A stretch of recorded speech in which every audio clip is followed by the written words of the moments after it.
Beginning analyzing in the Nodes and Links AI platform for delay is very simple. We can either come up the top here to find activity and click on that, or we can go here to find activity and click on that.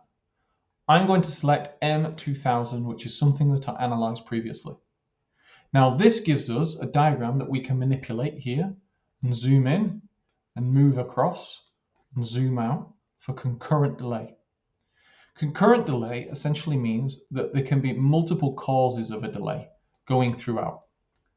So we can see that 14% comes from this activity, 44 from this, 42 from this.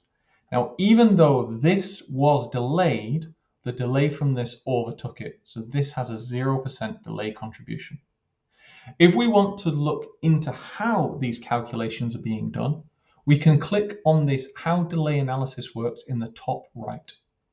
This will allow you to explore and understand all of the equations that are being used and to get examples. Once you're happy, you can navigate or fit to screen, and you can download as you see fit.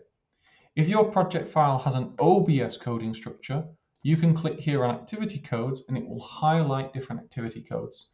This allows you to assign blame or cause for specific activities over time. And it is as simple as that. What this does is it puts the power of delay analysis into your hands so that you can get started on what is a very complex process, very, very simply, and in very little time.